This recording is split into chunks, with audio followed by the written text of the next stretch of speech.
En este corto salmo, David exige adoración a Dios por su voz. Normalmente cuando David pide que adoremos a Dios, se explaya en los motivos, por esto y por esto. Pero acá solamente su énfasis está en la voz de Dios. ¿Qué tiene la voz de Dios o qué hace?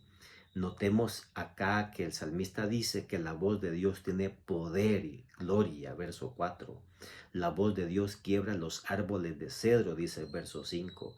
La voz de Dios derrama llamas de fuego, dice el verso 7. La voz de Dios hace temblar el desierto, verso 8. Desnuda los bosques, verso 9. En 7 ocasiones aparece la voz de Dios en este salmo haciendo cosas portentosas. Es claro que el énfasis del salmista acá está en el poder y la fuerza de la voz de Jehová. La voz de Dios tiene poder para mover el mundo, para hacerlo y deshacerlo en un instante. Dios habló y el mundo existió, dice el salmista en el Salmo 33, y en Génesis 1 vemos que así sucedió. Dios solamente daba órdenes y las cosas sucedían, surgían, venían a la existencia de la nada. Por su palabra todas las cosas fueron creadas, dice Juan en el capítulo 1, verso 3. ¿Acaso tienes tú un brazo como el de Dios y truenas con una voz como la suya? Dice Job. Cuando Él emite su voz hay estruendo de aguas en los cielos, dice Jeremías 10. Cuando Jesucristo estuvo en la tierra, su voz también tenía poder. Con ella ordenó a la tempestad que estaba por tragarlo a él y a sus discípulos. Le dijo, calla y enmudece. Y la tempestad se esfumó.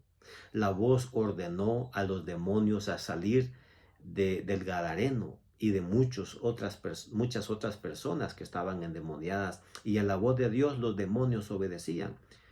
Pero la maravillosa voz de nuestro Dios se hará sentir especialmente cuando en ocasión de su segunda venida, viniendo de los cielos, el Señor mismo dice que con voz de mando, con voz de arcángel, con trompeta de Dios, descenderá del cielo y entonces los muertos en Cristo resucitarán primero. Tenemos motivos entonces para creer en el poder de la voz de Dios como David lo hace en este salmo. La voz de Dios la oyen sus santos ángeles y le obedecen.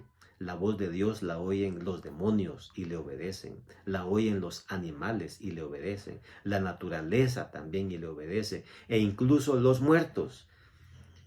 La palabra de Dios nos dice que no hay nada animado e inanimado que no escuche la voz de Dios. Sin embargo, de toda su creación, lamentablemente, solo nosotros los seres humanos, tristemente, no queremos escuchar ni obedecer la voz de Dios. Hoy la voz de Dios ha quedado escrita para nosotros. La voz de Dios es la Santa Biblia. Obedecerla nos da esperanza y salvación. La voz de Dios despertaba a Samuel y estuvo dispuesto a decir, habla que tu siervo oye. Mi amigo, que la voz de Dios nos hable y nos impulse a obedecerle hoy. Dejemos que la voz de Dios nos despierte ahora mientras nosotros estamos en vida para obedecerle, de manera que cuando también Él venga y aún estemos muertos, su voz también pueda tener poder para despertarnos en la mañana de la resurrección y podamos ir a vida eterna. Que pases un hermoso día.